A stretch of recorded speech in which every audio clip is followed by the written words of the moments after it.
Hello, everybody, and welcome. I am so glad that you're here, and I know that just showing up today took something. It took time out of your day, it took effort, and I just really want to let you know how much I appreciate you and how much this is a really safe space.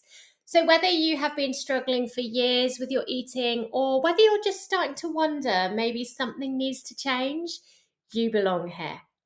Today, we're going to talk about something that I know is exhausting for so many people, and that's the food noise. The constant thoughts, the guilt, the mental chatter that just doesn't stop. And by the end of this, you'll understand why it's happening and what you can do to start working on quieting it. So let's get started. Let me guess maybe why you're here today.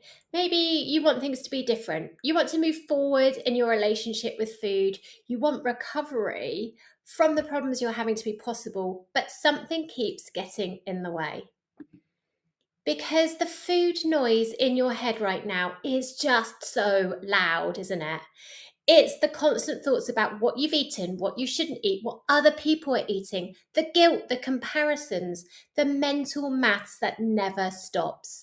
And it's exhausting. It can take up so much of your brain power and so much of your life. And let's face it, right now on social media and in the media and in the news, it's just making it harder.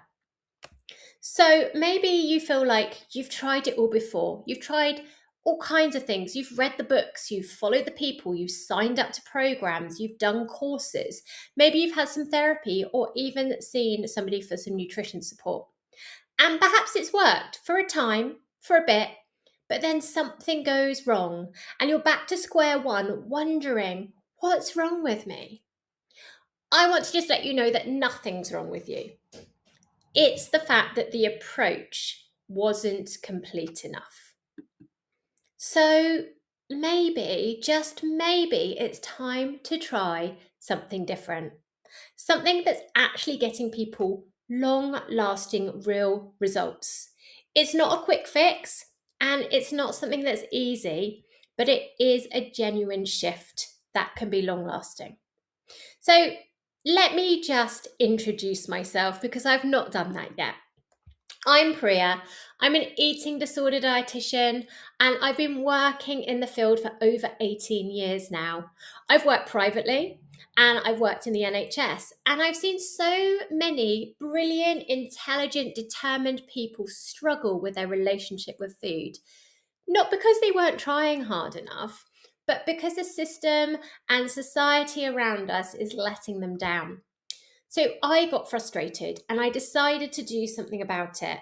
And I built a new way of working with people, one that combines the science that I know with the real human support that people need, that's more than just seeing your therapist every other week. And I need you to know that I have so much hope for recovery. I see people recover. I see people heal their relationship with food, and I see the amazing change that that makes. And that's why I do this. I wouldn't do it if I didn't see the change. What to expect? Well, today I'm going to talk you through 3 common problems that I come across that block recovery and can keep that food noise really loud in your head. So by the end, my plan is you'll have some concrete ideas you can take away to work on. Now, perhaps right now you feel like you're standing at a crossroads. The old way, that's the restriction, the fighting, the trying and slipping and trying again. That's one route. Today, I want to give you an insight into what the other road perhaps could look like and some little tips of what you can do to help yourself. I'm going to start with a little story because we all love stories. So, let me just let you know the story about someone who was working with me. This was somebody who told me that just knowing the difference, just knowing the facts, wasn't always the thing that helped. The difference was knowing not just the solid scientific evidence, but having no shame and being made to feel that they were deserving of help and that everybody deserved help. This was someone who made a massive transformation to the way that they were eating. And I am super, super proud of anyone who makes any form of change. This person really, really worked so hard in the recovery tribe. And I just love the way that she brings together here the fact that you don't just need the evidence, but you also need to know that you are accepted and that there should be no shame or guilt. So that's what we're building here. Let's go into those problems. So, problem one, that constant food noise, those food thoughts. Problem two, we're going to talk about you know what to eat, but there's a block. You just can't do it. And problem three, the fear of what recovery and changing your relationship with food will actually mean for your body, your life, your identity. I'm going to go through these one at a time. So let's move to problem one. You constantly think about your food and your body. So you think about food. This is what people tell me when I work with them. They think about food from the moment they wake up. They're thinking about food still all the way through the day and still when they go to bed. It's the last thing on their mind as they're trying to sleep. They're thinking about food when they're working, when you're studying, and it means you can't fully be present or concentrate. You're thinking about food when you're socializing, when you're out with people, when you're having chats to people, and it stops you just being fully there in your own life, which can feel really lonely. You think about food all the time, and it's stopping you doing things, and it's taking over so much of your brain space that it feels like it's all you think about. So, why is this happening? There are three big forces at play here. Firstly, eating has become so complicated. There's so much information telling us the way that our blood sugars work, how we should eat certain things in certain orders. There's just too many rules and too much noise. Secondly, we have diet culture. We're swimming in messaging that is telling us that our bodies are problems to be solved and we need to be shrinking them constantly. And thirdly, we've got the pursuit of perfection. The idea that if you can just have a perfect diet, everything else will be okay. And that there is a perfect diet to start with. None of these things are your fault, but they are making your relationship with food harder. Now, you've probably tried meal planning and eating regularly. And you understand perhaps the basics behind that, but it feels really complicated. How much should I have? When should I have it? What order should I have it? The thoughts come and come and come. And when it actually comes to putting it into practice, when the moment comes, something feels like it takes over and you feel like you've failed again and again. Now, this is where my framework, the 3 R's of recovery, comes in. And the first R is regularity. Regularity provides the foundation. Our bodies love routine. They want to feel safe. And when your body doesn't know when food is coming or even if it's coming, it goes into a kind of survival mode. And that's when thoughts about food can go through the roof. Our body wants to know when food is coming, that it's going to be balanced and it's going to provide all its needs, and how much is coming, and that really helps it. Eating regularly doesn't just mean having those meals. Typically, for a lot of people I work with, it actually means putting snacks in as well. And it can mean, to start with, that you don't actually feel hungry, but you have to eat by the clock because we need to get back into this rhythm and this routine so that then your body knows the system and it can start to relax. So I'm here to say it can feel wrong in this first instance. It also means that when we work on regularity, we start to challenge dietary restriction. This can reduce binge eating over time. It can improve your metabolism, your digestion, your blood sugars, the whole way your body functions. And it is genuinely one of the most powerful things you can do. Yes, that does mean that you need to know how much to eat, what to eat. And that's where working with someone like me can be really, really powerful, because I can give you all of that information. Regularity and eating regularly can, as I've just said, contribute to reducing those binges and those episodes of overeating, but also if you struggle with extreme hunger, it will help with this as well.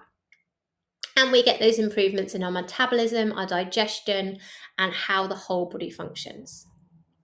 But you need to eat at the right points in the day. Not go too long between eating, and have the right balance of food groups. And that sounds simple, but I work with so many people who struggle with this. We also need to include those fun foods too. So we don't want to be cutting them out. We don't want to be restricting those foods that are perhaps high in fat, high in salt, high in sugar, the cakes, the biscuits, those types of foods. We actually need to have them in the diet regularly. And we also need to combine this with rewiring the thinking processes around food and your mindset. I'm going to come on to that a bit more later. We also need to work on the nervous system, which again, we're coming on to. So I hope that gives you an overview of the first reason why we need regularity. Now, let me just share you another story. Now, this is a lady I actually adored working with. I wasn't sure how things were going to go when we started working together. She's someone who joined the recovery tribe to work with me in my group coaching. She's a working mum working a really high level job. She was struggling with autism. She has ADHD, and she was binging and purging every single day. She had had years of treatment and all kinds of different types of therapy, and pretty much felt like the NHS had given up on her. She then came to me basically thinking this was it. Let's just try this and see, because everything else hasn't helped. We had huge wins in 12 weeks. So her purging completely stopped and her binge eating hugely reduced. And I think by the time we got right to the very end, she'd actually stopped binging altogether. She'd also been putting in some of these fear foods. So I remember stories about her going out for hot chocolates with her children. She worked really hard on bringing chocolate back into her kitchen cupboard, and it was able to stay there without causing her any problems. And she also worked on reducing her filler foods. So one of those was Diet Coke, huge amounts of Diet Coke to try and stay full. And she got down to only weighing herself once a week rather than several times a day. Now, what helped? Regular eating. Adding those snacks back in, increasing variety. We did food challenges throughout the weeks to really build her confidence. And the accountability was massive for her. And then being around others who listened, who accepted her, and who understood. Mind-blowing. Let's think about problem 2. Now, perhaps you know what to do, but you just can't do it. You've tried and tried. You've set out in the morning with good intentions. You're going to eat that snack. You're going to add the carbs into dinner. You understand what you need to do. You know the science. You know the theory. It makes sense to you logically. And then in the moment, something stops you. The fear kicks in and it's paralyzing. You are not alone. So many people tell me this. In the moment, your thoughts spiral and you imagine the worst. If I do this, my body is going to keep gaining and gaining and gaining weight. My life is going to be terrible. Nobody's going to like me. Your thoughts start to catastrophize and build until you get to the point where the fear totally paralyzes you. Even though rationally you know that the worst thing probably won't happen, your brain won't let you move forward. This isn't weakness. This isn't failure. This is what fear does to a brain under threat. It stops you from thinking straight, which means you can't just push through and eat that thing. Your brain is stopping you. So what do we do about it? Well, this isn't a knowledge problem. This isn't around knowing the evidence base and the science. It's not that you haven't been given the right information. It's the fact that your brain is living in fear, your body is living in fear, and that doesn't respond to logic all by itself. So we need to retrain. Now, that means we have to retrain our thinking processes and work on retraining our coping mechanisms for our nervous system too. So, fear is a survival mechanism. It's actually great that we have it. We need it in order to stay alive. It's there to stop us from having problems when threats come along. It's there to help us respond quickly when there's a problem. It's your brain keeping you safe. But in this case, it's misfiring. And it's treating food as a threat when food is actually what your body is needing to stay well and to heal.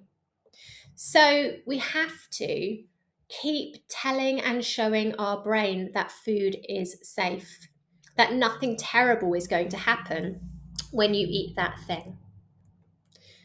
So how do we do this? Retraining requires you to use specific exercises in order to firstly calm your nervous system, and then to also work on how do we build better thinking patterns. The support of a community doing the same thing alongside you really helps. We have to build a new neural pathway. And that's something that I work with people on. It takes time, it takes effort, but it's so powerful to know that we can actually retrain our brains in this way. So perhaps it's time for a fresh mindset and a fresh way of working with your body and your brain. Now, I want you to just try this little exercise with me. I want you to just bring your hands in front of your face. Don't worry that you can't see me right now. And I want you to notice what you can see. So perhaps you can see all of your fingers and your thumbs, and just notice the little chinks that there are between your fingers, between your hands. So perhaps you can just see glimpses of the screen through your fingers. And if you dart your eyes up and to the sides, you can see around, but basically your vision is occluded. And if we imagine that this is one of those really unhelpful, loud thoughts of you shouldn't do this, it's bad, then you can see how this thought is taking over. Now, what I want you to do is to just take 5 big breaths with me. So we breathe in nice and wide and deep, maybe even closing your eyes, and we breathe out. And as you start to breathe in and you breathe out, every time you breathe out, lower your hands just a little bit. We breathe in and we breathe out. We breathe in and we breathe out. And the last one here, we breathe in and we breathe out. Now, I've got to the point where I can still see my hands, so I can still notice that uncomfortable, unhelpful thought, but it's not taking over all of my vision, which means I can see around me, I can see in front of me, and I can continue to function with life. Also, through using those breaths, I've just given myself a little moment, a little pause to think, oh, this thought isn't helpful right now. How can I just move it away and give myself some space? Now, that's a super, super simple exercise that demonstrates what we do in practice, how we work on turning the volume down on these unhelpful thoughts. And one simple tip I can give you is to focus on noticing that the thought is unhelpful, taking 10 really deep breaths, and then trying to divert your brain to think about a helpful thought instead. So we want to build a helpful pathway rather than that unhelpful pathway. So building these pathways takes time. We've got the old pathway, the well-worn one, which is really easy to see. It's well trodden, you know the route. You can go on autopilot down that route of this food is bad, I shouldn't eat it. every time you go down that route and you listen to that thought, you're making it even stronger.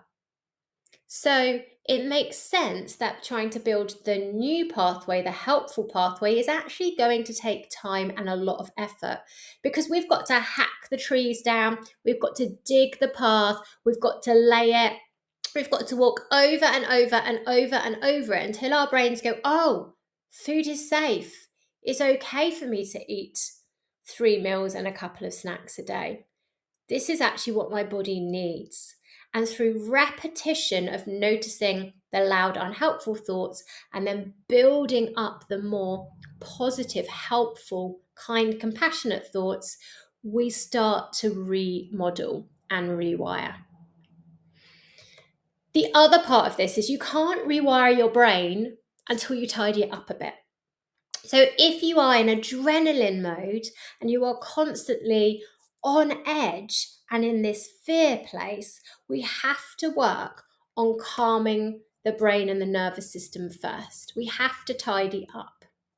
Now, a lot of you may have tried meditation, mindfulness, breathing exercises in the past. You might be sighing, oh, I don't want to have to do this again. It doesn't work for me. I was one of those people. I thought it didn't work. And I have found ways of actually making this work for me, and it does make a massive difference.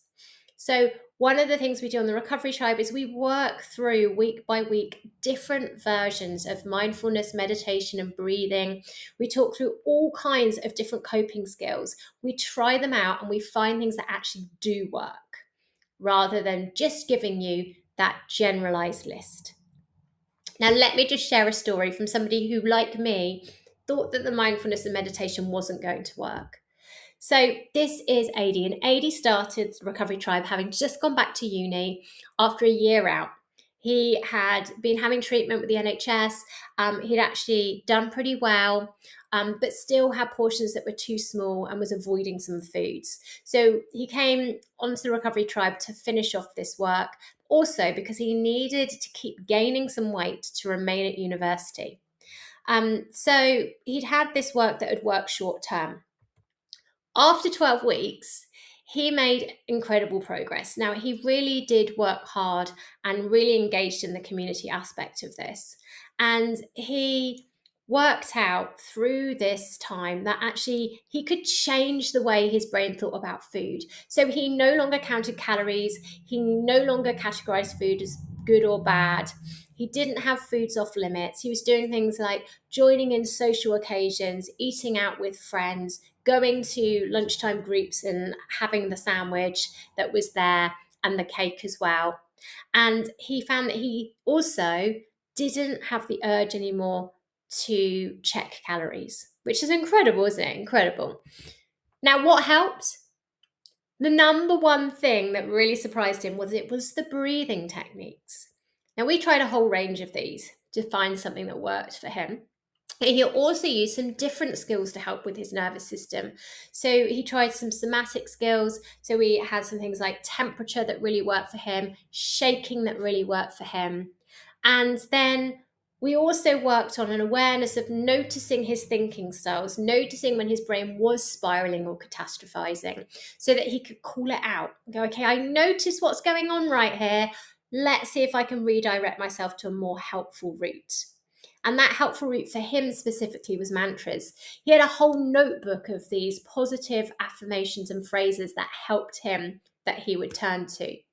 And then he really used the community support to challenge his thinking, to actually post about what was happening in his head that day so that others could come back and say, well, what about this thought? How about seeing it this way?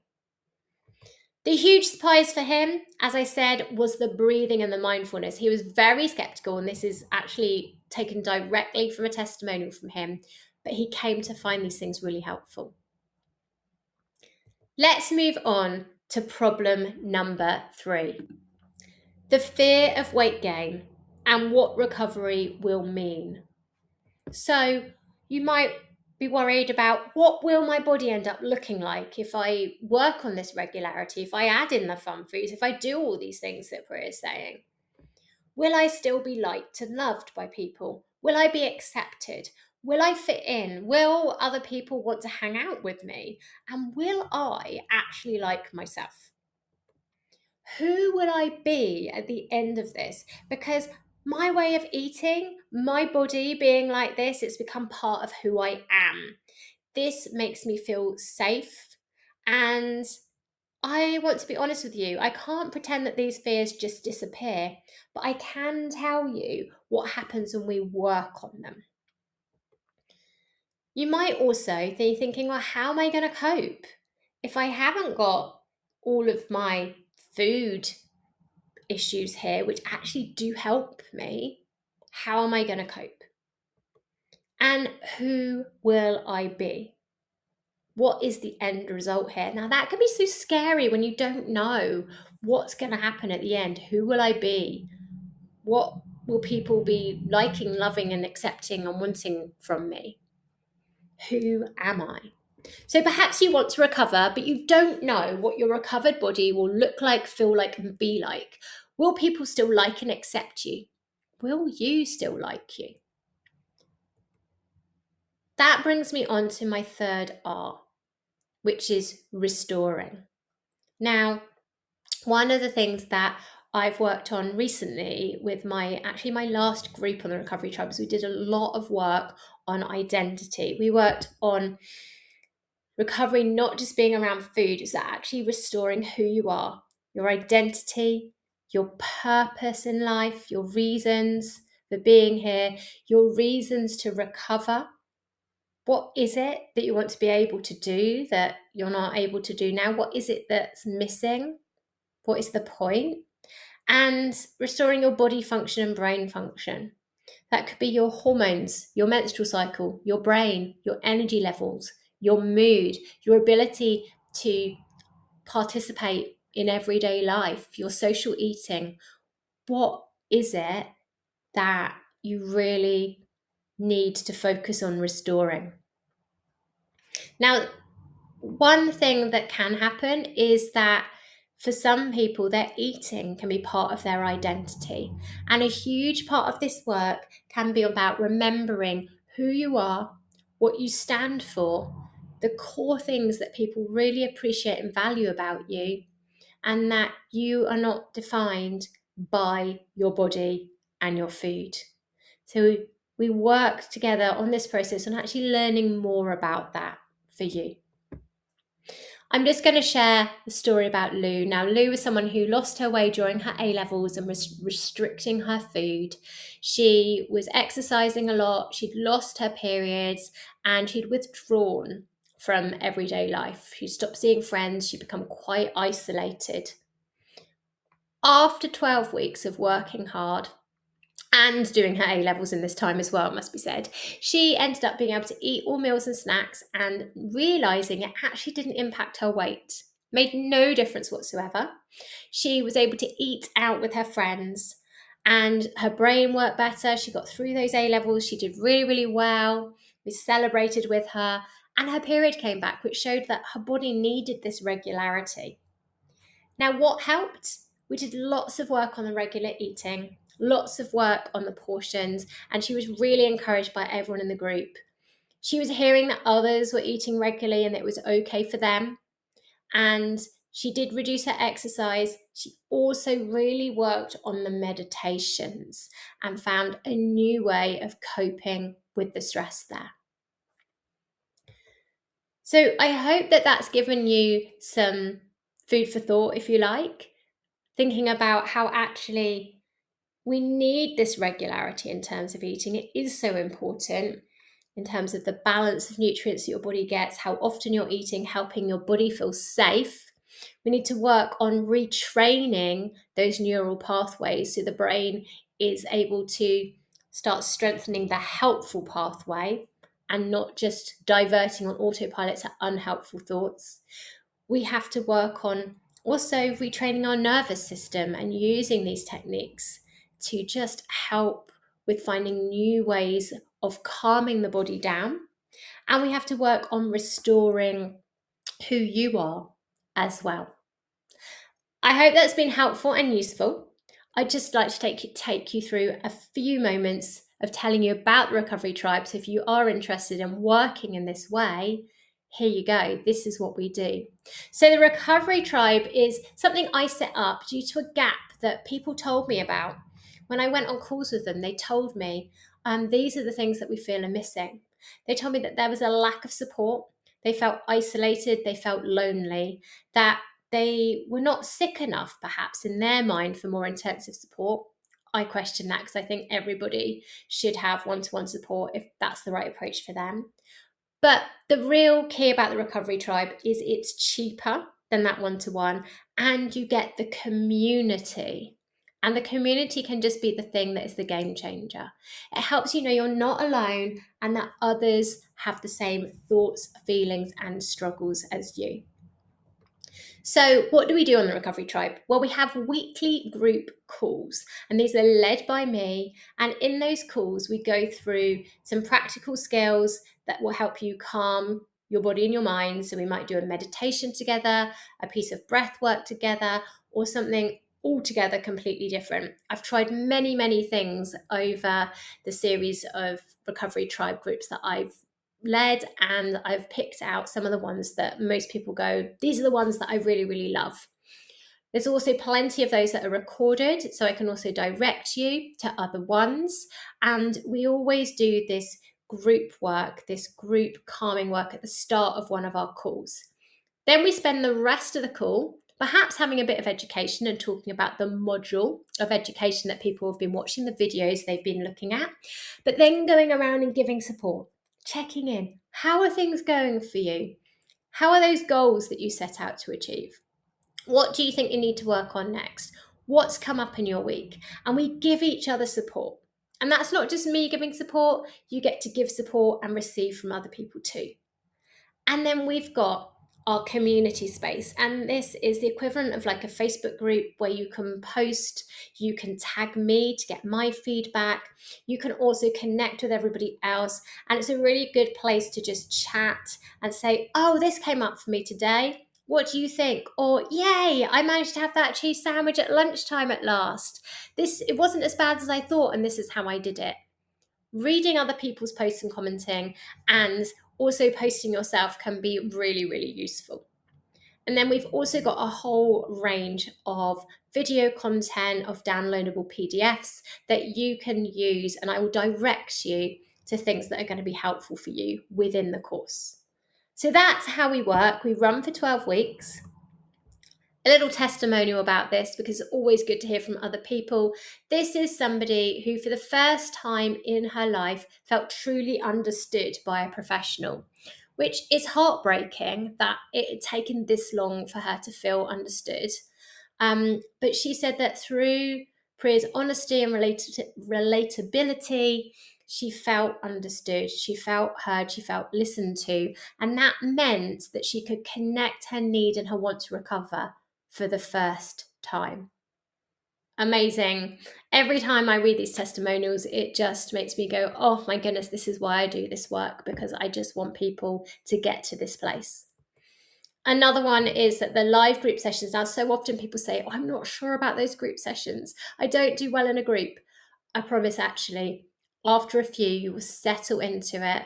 I'm great at just bringing people together, at encouraging you, at helping you through that. So these are not large groups. There will be no more than 8 of you in a group. Sometimes it's 4 to 6 people in a group.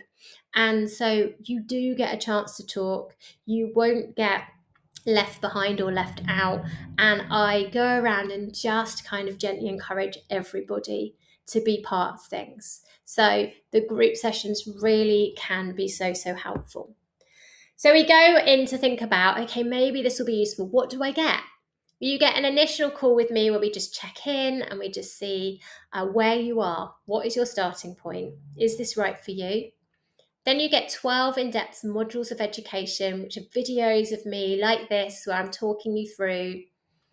You also get those small group coaching calls, and you get resources that you can download and you can keep and you can reuse them time and time again. You get that community group for daily support, for access to me. And there is how much this has been valued at. Now, I know that that is not affordable, and I want to help as many people as I can in this way. So I have got this on my website at $597 or £199 a month. However, right now, for 24 hours, I have got a discount just because you've been here and that you've shown this interest, and because I want to get the right people to get access to this. So please do look out for the code that is being sent to you to get 25% off. This literally could be what makes the difference for your recovery. I know recovery happens, and I know that it is worth doing. And I want this for you too. Some frequently asked questions. So, when are the calls? Currently, at the time of me recording this, they're Monday 12:30. What happens if you miss a call? They're all recorded, so you can catch up. And I've had people do this who've then had to miss quite a number of calls, and it's been okay. I've caught up with them, they've caught up with the calls, they have still got the benefits. What happens on the call? Well, as I said, we do our calming activity, some education, and then everyone gets some support. And how do you get support between calls? We have a community group that's there for daily chats, for questions, for support, for help. So remember, you can get that discount. 25% is actually for 24 hours rather than expiring at midnight, and that will get sent out to you. If you've got any questions, I'm here for those. So please do drop me a message, drop me an email if you've got any questions about this. And I look forward to working with you in any way, whether that's one-to-one, whether that's through the Recovery Tribe, or whether that's just for a chat. I would love to hear from you, and thank you so much for being here.